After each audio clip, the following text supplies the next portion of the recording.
I'm relatively newly married. We got married a little over a year ago. Oh, congratulations. Yeah.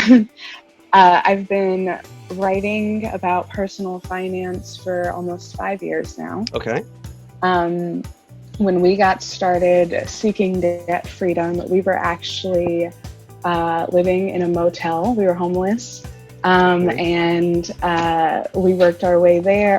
From there to now, we're about 45,000 total in debt. We were much higher than that, and obviously have a place to live and everything like that. And that's kind of where we're at now. Again, we're looking at moving again soon, which is a lot more about happiness, which I think for us has definitely been a huge thing on just making sure we're on track with our finances. If we're not happy, we spend so much money. So that's been a huge thing for us. But we're also pretty young, so I'm only 27, and my husband is 31.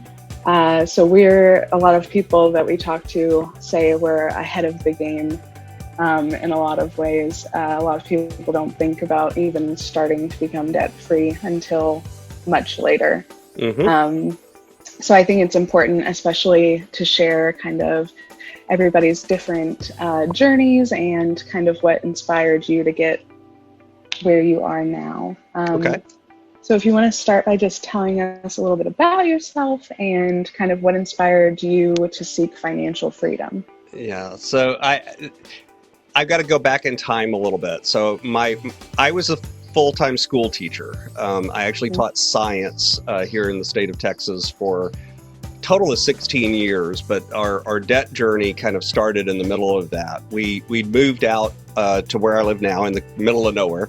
And we moved in we actually moved into a 12 by 14 shed while we were building the house that we live in now. And when I say building the house, I don't mean we had people coming and building the house. I mean, my mother-in-law, my father-in-law, my wife, and myself were swinging hammers and driving nails. So we were building the house. And a lot of our debt came from spending that we did kind of around building the house, but a lot of it wasn't like buying wood for the house. It was more like, we're living in a 12 by 14 shed.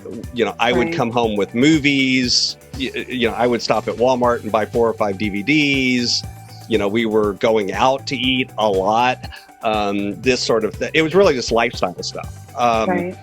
And we began, we had our son. And for a lot of people, having a child is kind of a wake-up call. And for us, it was a little bit, but we kept the pattern of just kind of spending more than we made. School teachers are not known for being highly compensated, and I wasn't. And so it really wasn't anything big. It wasn't like a medical thing at that point or anything like that. And I found as I was driving home at night, I would always listen to talk radio. I was at a private school and science fair was a big deal. And so I honestly was at school with kids till 10 o'clock, 11 o'clock, 12 o'clock at night sometimes. So I'm driving home, 9:30, 10 o'clock, 11 o'clock at night, long, windy road, middle of the night kind of stuff. So I'd listen to talk radio to stay awake. And I began to think about suicide. I began to think about driving off the road because it would appear like I had fallen asleep, drove off the road, died in a horrible car wreck. Insurance would pay out. I've since learned that insurance would have paid out anyway. But I'm glad I didn't know it at the time because I probably would have done something much more serious. And the reason for that was we had enough life insurance that it would have gotten my wife completely out of debt with the newborn baby. And in my mind, it was like that would be me taking care of them. Right. They changed the lineup on talk radio, and they actually put Dave Ramsey rebroadcast on at the time that I was driving home. They took off whatever it was before. I think it was Bill O'Reilly or something before. I can't even remember whatever it was. And I began to listen to it, and I began to fight with the radio on the way home about how ridiculous this idea was that you could live without debt. At that point, we were about $54,000 in debt. and I made like $42,000 a year, so Right. it really wasn't. I mean, it's a big amount, but it's also not that big of an amount. I now know people Right. that had much more than that. Right. But it was enough that kind of overwhelming feeling of I'm trapped, we'll never get out of this. As soon as we start digging out, we go right back into it kind of feeling. And after about a week or 2 weeks of listening to this guy and hearing a Friday where they did the debt-free screams, and I'm, at that time they did them all on Friday. And I heard stories from people that were better off than us. I heard stories from people that were worse off than us, this kind of idea. I came to my wife because one of the things that they said was you have to come clean. And at that time, I thought my wife didn't know how much debt we were in. I was protecting her. I was being the strong provider. All of this is stupid. But at the time, that's how I was acting. And of course, she actually knew. I mean, she knew what was going on. She's a very bright lady. And I came clean and kind of explained the situation, told her about the feelings of suicide and all of that. And basically, we agreed that we were going to start doing the process of trying to get out of debt. And, we literally the next week changed everything we were doing night and day and began the journey to get out of debt. So that's kind of the starting story of where we started. Yeah. That's something we actually talk about on the blog quite a bit. People don't realize how heavily personal finance and mental health can go hand in hand. Oh, yeah. And how much, debt especially can just weigh on somebody. Right. It's actually one of the number one causes of male suicide is financial issues. I believe that. Yeah. And not saying that women don't feel the same burden, because they do, but it plays out oftentimes differently across the sexes. And for males especially, it is actually one of the number one causes of male suicide. Yeah, I mean, and I don't think people talk about it enough, and people aren't comfortable enough talking about their finances, and it just makes all of that build. Yeah, so both of those things are so people treat like they're taboo topics, and they shouldn't be. So thanks for sharing that. You're very welcome. How much debt did you guys end up paying off? So we ended up paying off a little over $72,000 in debt. And for the people that are actually paying attention, you'll notice I said at the beginning we were like $54,000 in debt, and then we paid off about $72,000. In the middle of our getting out of debt journey, I lost a job. We were without work for a good period of time. I found work, got back on health insurance, and then I had a collapsed lung.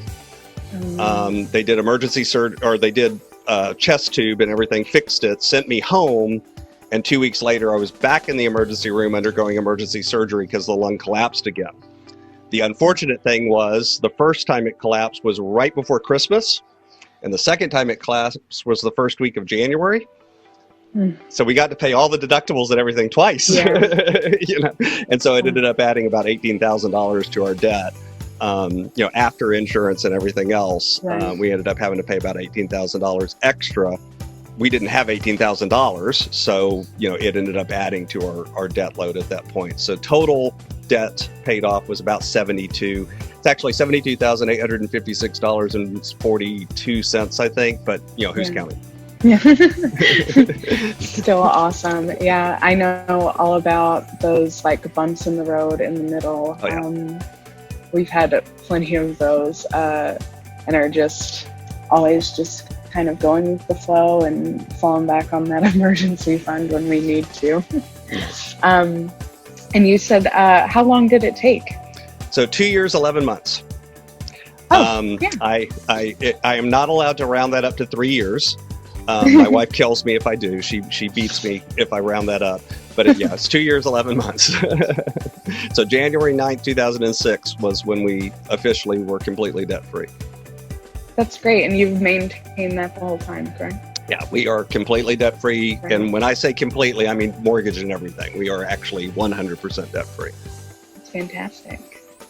What would you say is the key to your success? A lot of it is just, it's perseverance is a lot of it. It's that willingness to keep going through the process. Right. one of the expressions that I use with my clients and that the coaching group that I'm in, we use it all the time, is it's a process, not an event. Yeah.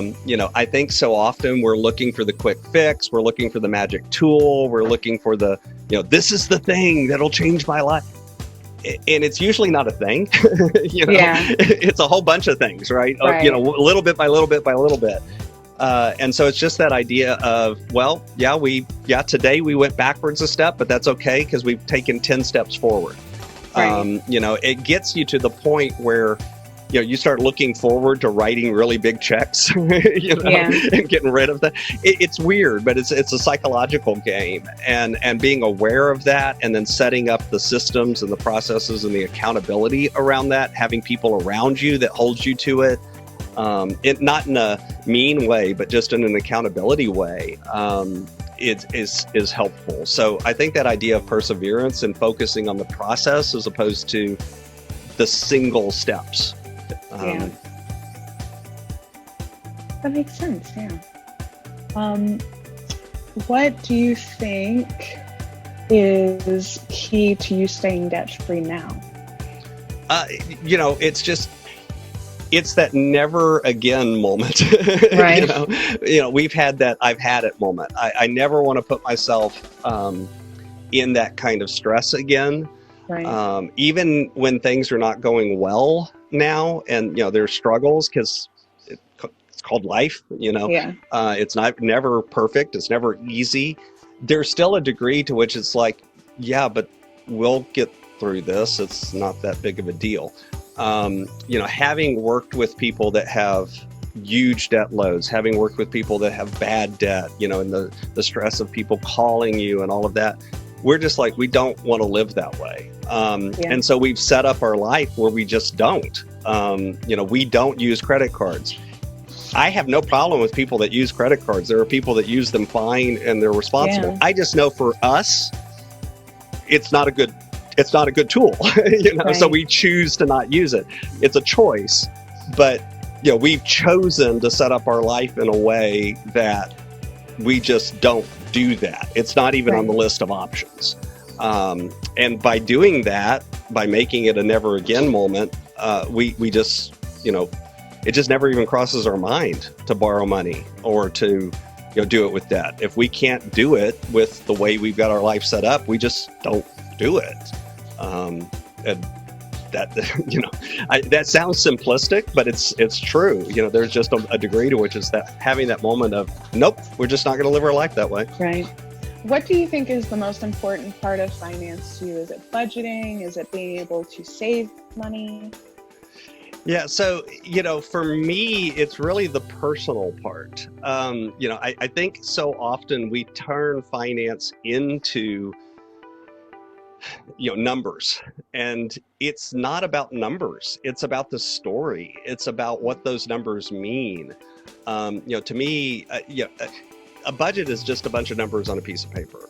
But if you look behind them, they tell a story in that you have to make decisions about what are your values, what's your priorities, what's most important to you, what are you going to say no to so that you can say yes to something that's more important. I always tell people, do a budget from the point of view of a yes, not a no. Meaning, what am I going to say yes to? What am I going to allow into my life? As opposed to, what am I going to cut out of my life? Right. So it's really more about that personal decision making, that value judgment, because everybody's different. And we sometimes forget that when it comes to finance. It's like, this is the one perfect way that everyone should use. No such thing, it's because what works for you is gonna be different because you're a different person. That's not, now that doesn't mean that there aren't best practices and there aren't things that you can kind of, gravitate towards. Right. But at the same time, you have to personalize it. It has to connect to who you are. Again, that's getting back to the answer to the last question. Why do we not do debt now? Because for us, there was that moment of, nope. We have decided that this is a personal value and this is how we live our life. Now it's just not even on the table, But, and again, that may be a different decision for you that's not a judgment. It just means you're going to live your life a different way, and that's okay.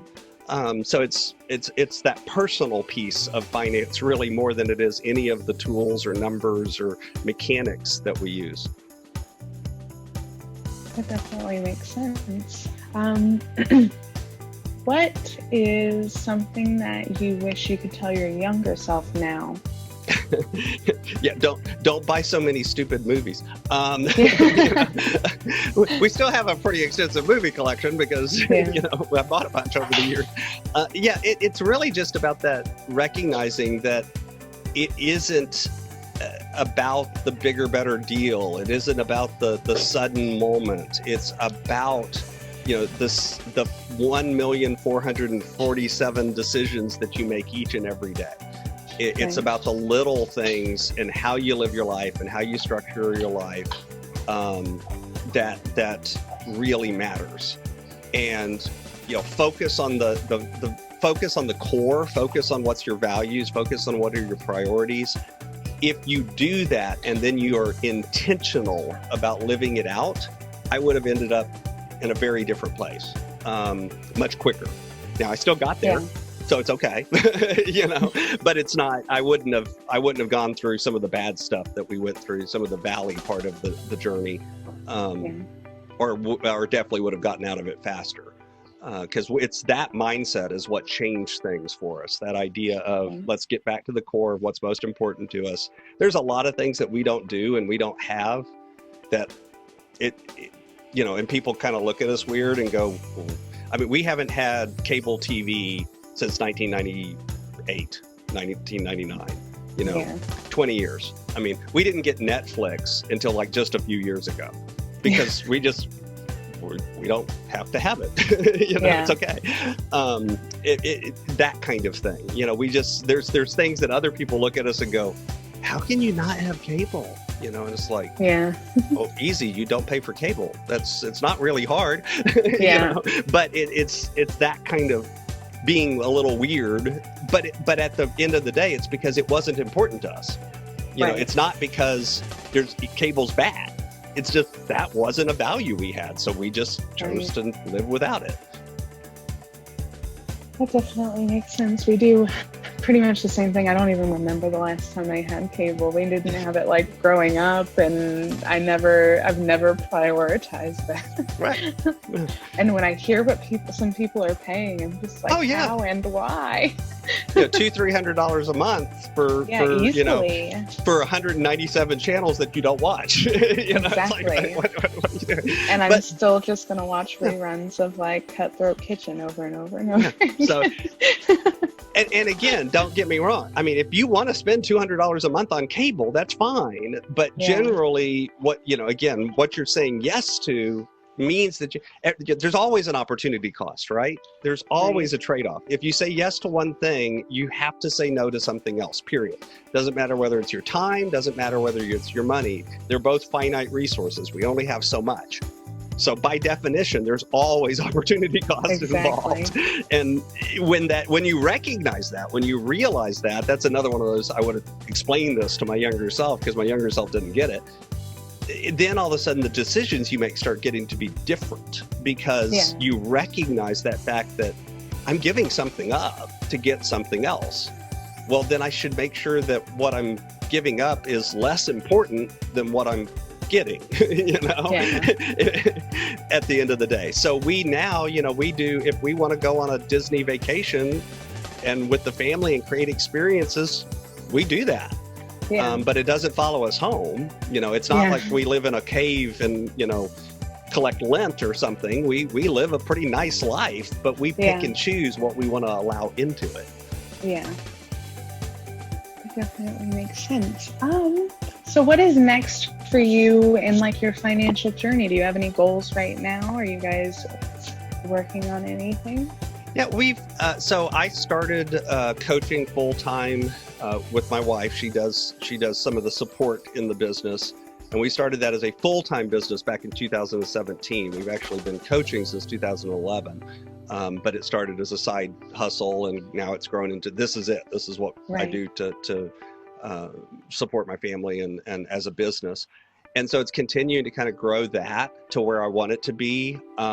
That's kind of one of the goals that we have, because I went from a corporate position where I was what they would call a highly compensated employee, to, much less money running my own business, Right, yeah. and I kind of want to grow it back up to a similar level. Not because that money is it's not because the money is important as much as it is. Right. I just kind of want to, there's a degree to which we want to prove that we can do it. Right. And yet still live the lifestyle that we want. So this week, I've had to run my son to school. I can take 3 hours off in the middle of the day and take my son and have him do the things that we need to do at school and bring him home. And it's not a big deal because I'm in control of my time, exactly. Getting those abilities to do that kind of stuff. So we're, my commute now is 30 seconds. Right. My commute used to be an hour. So, that gives light years of time back to my life, where I get to spend it with my wife and my son and, my mother-in-law, and get to barbecue when I want to barbecue. So it's really not so much about the financial part of the goals as much as it is the lifestyle part of the goals. Right. Because to us, the money isn't the object, but what the money allows us to do, how it allows us to give and bless others, how it allows us to invest and set things up for the future, and yet still live the life that we want to day to day. That's really where we're aiming to be. And so far, every year, we more than doubled what we're making in the business. So we're on track to do that and do what we need to do and everything. So it's, it's going well, but it's kind of that idea of keep doing that, keep growing that, so that we can do the things. We have a line in our budget called basically it's called spontaneous giving is what we named it. But what it boils down to is back in the day when you could actually go out to eat, which feels like forever ago. But, if we saw two police officers dining, we'd buy their lunch anonymously.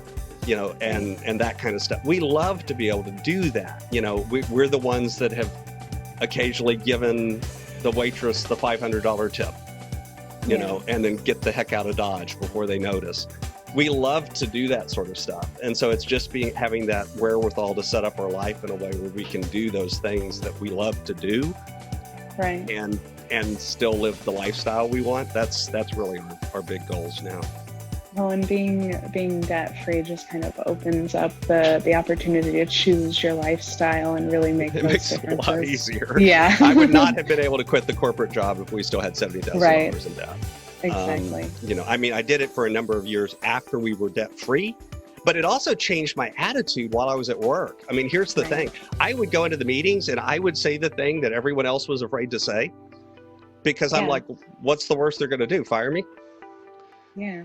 I'm like, I don't care, not because I didn't care about the job. I loved the job. I enjoyed what I did. I didn't leave because I hated it, but I had that freedom to do what I needed to do, say what I needed to say, and not worry about the quote, worst case consequence, right? Where if I was in debt up to my eyeballs, the back of my head is, I can't lose this job. Yeah. So I would be restrained in a way that I wouldn't have been, when I was in that position. So it changed everything about it. At one point they were doing layoffs in the corporate job, and I'm literally walking around going, great, they fire me. I'll get like 6 months of severance and, I'm good, whatever. And everybody else is, like this, worried. And it's a weird place to be walking around and literally not worried about it at all. Yeah. When everyone else is like, and freaked out, but it lets you get to that place. And a large part of it was we were completely debt free. We had our life set up where we really didn't need that much money to quote live on. We could keep gas in the car and food on the table. So that gave us the flexibility to do what we wanted to do when we chose to do it.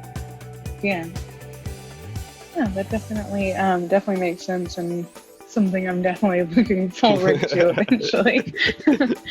It takes time. It's not easy. That's the other. This is not an easy journey. It's it doesn't happen overnight at all. It's a process, not an event. Yes. All right. And then the last thing I usually like to leave these off with is your favorite quote. What is something that you like to live by? So I have a ton of them because I'm kind of a quote nerd, but the one I actually kind of go back to a lot, especially when we're talking about finances and that it's a process, not an event kind of idea, is by Dwight D. Eisenhower. And I'm probably going to get it a little off, but it basically says plans are useless. Planning is everything. And the idea being it's not so much about the exact plan that you make is going to play out exactly the way you made it. In fact, it won't. I'll just warn you. But that act of planning, that act of thinking about things, that act of being intentional, that act of setting things up and saying, this is the target, that's what we're aiming for, that's invaluable. Because that's what sets it up where even when things go wrong, you're still going to move forward. You're still going to get closer to that destination than you are when you just kind of wing it.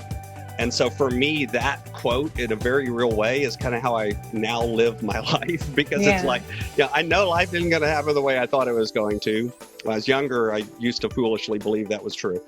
But I still go through the act of planning and being intentional so that it's better than it could have been. Yeah. That's a good one. Well, is there any fun projects or anything that you would like to share with the audience? Anything you're working on? My kind of heart project right now is I do have a podcast. It's almost 3 years old now, and it goes out five days a week. And then there's a 6th episode on Saturday night that's kind of a special episode, and that's under Inspired Stewardship on pretty much anywhere you can find podcasts.